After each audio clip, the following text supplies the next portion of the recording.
Halo Sobat Belajar, selamat berjumpa kembali dengan Pak Iman dalam pelajaran IPA. Kali ini kita akan belajar tentang objek IPA dan pengamatannya.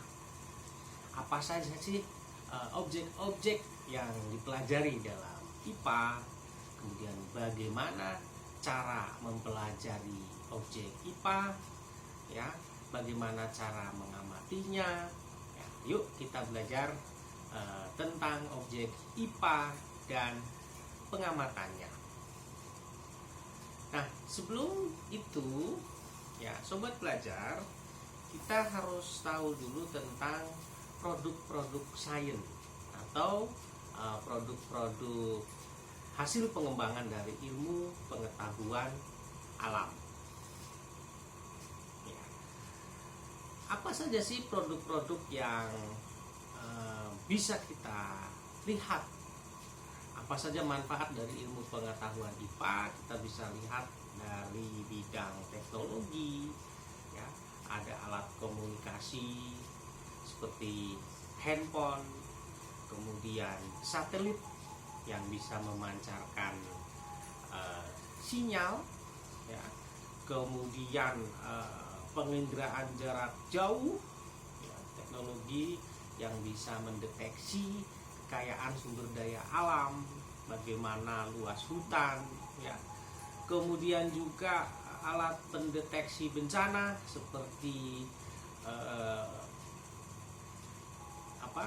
simulasi gempa, kemudian gunung berapi, terjadinya tsunami, itu bisa dideteksi menggunakan alat-alat atau teknologi dari pengembangan IPA. Kemudian robot, ya, nah itu semuanya adalah teknologi hasil pengembangan dari IPA atau sains. Kemudian di bidang pertanian, kalian mengenal bagaimana cara perbanyakan vegetatif secara cepat dalam jumlah yang banyak melalui kultur jaringan. Kemudian rekayasa berbagai macam jenis buah, ya, seperti semangka yang tanpa biji, kemudian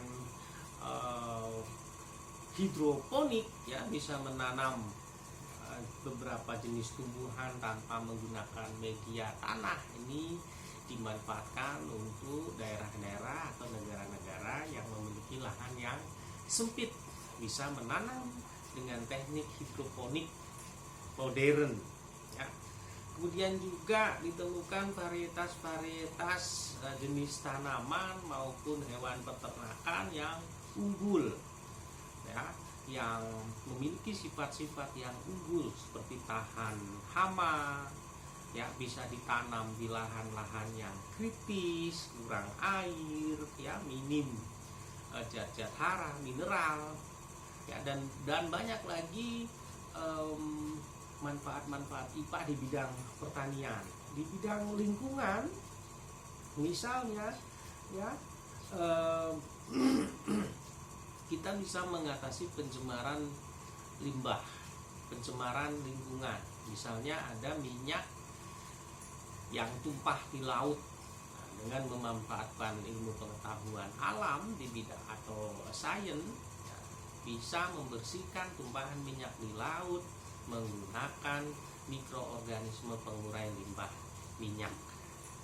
Nah, kemudian pencemaran logam berat yang lainnya itu bisa memanfaatkan mikroorganisme pengurai logam.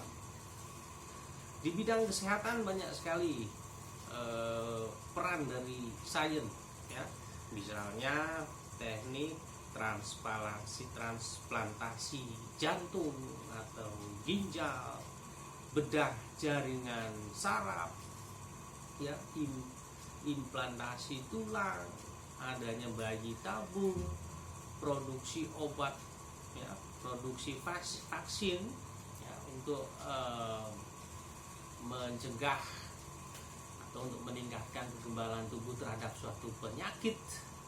Nah, itu di bidang kesehatan. Kemudian di bidang teknologi, ya, sudah dikembangkan ilmu-ilmu sains di bidang bioteknologi, misalnya adanya rekayasa DNA, kemudian memanfaatkan berbagai macam mikroorganisme yang bisa digunakan untuk meningkatkan kesejahteraan manusia. Ya, jadi banyak sekali produk-produk sains, ya, hasil pengembangan dari IPA yang bisa dimanfaatkan untuk kepentingan kesejahteraan manusia. Nah, sekarang apa saja objek-objek IPA yang bisa kita pelajari? Ya, banyak sekali objek-objek IPA yang bisa kita pelajari, mulai dari mikroorganisme yang ukurannya sangat kecil, ya, kemudian berbagai macam organisme yang bisa kita manfaatkan, kemudian interaksi, bagaimana interaksi antar organisme yang satu dengan yang lainnya, kemudian lingkungan, ya, sampai ke alam jagat raya, alam antariksa, itu bisa menjadikan objek yang bisa kita pelajari dalam IPA. Nah, sekarang bagaimana kita mempelajari IPA? Ya. Nah, kita mempelajari IPA nanti akan berlatih melakukan penyelidikan IPA.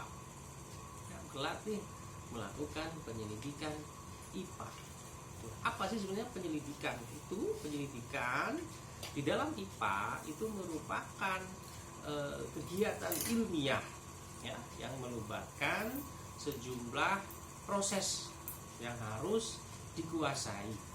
Misalnya, ya, prosesnya itu misalnya melakukan pengamatan, kemudian melakukan atau membuat inferensi, dan terakhir adalah mengkomunikasikan. Nah, pengamatan, apa sih sebenarnya yang dimaksud dengan pengamatan, ya, atau observasi? Ya, itu mengumpulkan data atau fakta, ya, menggunakan alat indera yang kita punya. Misal, ya, kita ingin mengamati untuk mengumpulkan data atau informasi mengenai ciri suatu objek. Ya, misalnya contohnya adalah kita mengamati bentuk, ya, warna, ukuran. Nah, itu bisa kita observasi menggunakan indera penglihatan. Misalnya kita ingin mengamati ciri, bentuk, ukuran, warna, dan rupa menggunakan indera penglihatan. Misalnya kita ingin mengamati berbagai macam bentuk daun, ya, ada yang bulat, ada yang seperti pita memanjang, ada yang lebar, ada yang utuh, ada yang tepinya rata, ada yang tepinya bergerigi, ada yang ujungnya lancip, ada yang ujungnya tumpul. Nah, itu kita bisa amati menggunakan indera penglihatan. Ya, melalui mata kita juga bisa mengumpulkan data ukuran suatu objek. Misalnya kita bisa membedakan ukuran harimau itu besar, tetapi ukuran dari kucing itu relatif lebih kecil. Kita juga bisa membandingkan warna berbagai macam jenis bunga. Ya, ada bunga mawar warna merah, bunga mawar warna putih, pink, hitam, dan lain-lain. Kita bisa menggunakan pengamatan menggunakan mata. Kemudian misalnya kita ingin mengumpulkan data bagaimana ciri tekstur suatu objek, ya, tekstur ada yang permukaannya kasar, halus, licin, ya. Nah, itu kita bisa menggunakan alat indera yang kita miliki, yaitu indera peraba, ya. Melalui kulit, ya, kita bisa mengumpulkan data bagaimana tekstur dari objek yang kita kumpulkan. Ya, melalui indera peraba juga kita bisa menentukan bagaimana bentuk suatu zat, apakah padat, ya, lunak, ya, lembut, kasar, dan lain-lain. Kemudian menggunakan indera penciuman untuk melakukan observasi, kita bisa mengumpulkan ciri, aroma, bau suatu objek yang kita amati. Misalnya bunga itu baunya harum, ya, masakan itu aromanya sedap, ya, atau misalnya objek-objek lain yang mengalami pembusukan itu baunya tidak sedap, busuk, dan lain-lain. Kita juga bisa membedakan ciri berbagai macam jenis empu-empuan, ya. Misalnya kita ingin membedakan jahe, kencur, kunyit, lengkuas. Nah, itu kita bisa membedakan dari aromanya. Nah, setelah kita melakukan pengamatan, ya, salah satu contoh pengamatan adalah menggunakan pengukuran sehingga diperoleh data. Data itu tidak lain adalah kumpulan fakta. Nah, supaya data-data ini bermakna, keterampilan yang kedua yang harus dimiliki yaitu membuat inferensi. Apa membuat inferensi? Tidak lain adalah merumuskan penjelasan-penjelasan berdasarkan hasil pengamatan. Ini penting karena penjelasan ini digunakan untuk menemukan suatu pola-pola atau menjelaskan suatu hubungan antara aspek-aspek yang diamati. Nah, melalui pola-pola yang bisa menjelaskan data, kita juga bisa memprediksi suatu hal. Nah, berdasarkan hasil pengamatan, kita merumuskan penjelasan. Ya, untuk itu data atau informasi hasil pengamatan ini bisa kita pelajari, bisa kita bandingkan, bisa kita bedakan, bisa kita analisis, bisa kita simpulkan, dan selanjutnya data-data tadi itu bisa dijadikan sebagai bahan sehingga kita bisa memprediksi suatu fenomena atau hal. Ya, dari data atau informasi yang sudah kita pelajari tadi, ya, nanti akan diketahui pola-polanya, atau kita bisa menganalisa hubungan antara aspek yang kita amati. Kita juga bisa memprediksi atau memperkirakan suatu fenomena berdasarkan data. Misalnya, ya, dengan mengamati pertumbuhan kecambah yang dari datanya kita pelajari, ternyata pola-polanya kecenderungan dari kecambah itu selalu bertambah ukurannya dari hari ke hari, dari waktu ke waktu. Maka kita bisa memprediksi tinggi kecambah setelah tumbuh selama sekian hari. Ya. Atau contoh lainnya, misalnya, ya, kita mengamati pembelahan bakteri. Nah, jika data hasil pengamatan bakteri ini dapat membelah menjadi 2 individu setiap detiknya, maka kita bisa memprediksi jumlah bakteri selama 1 menit. Contoh lain, misalnya dengan mempelajari data tentang cuaca, kita bisa memprediksi atau memperkirakan bagaimana cuaca suatu daerah. Nah, sobat belajar, berikutnya data-data yang kita kumpulkan melalui hasil observasi atau pengamatan, kemudian kita jelaskan apa datanya supaya lebih bermakna dan bisa dibaca atau dipahami oleh orang lain. Maka kemampuan atau keterampilan berikutnya adalah mengkomunikasikan. Ya, bagaimana cara mengkomunikasikan data hasil pengamatan, ya, baik secara lisan maupun tulisan, ya, itu kita harus memiliki kemampuan untuk menyajikan datanya.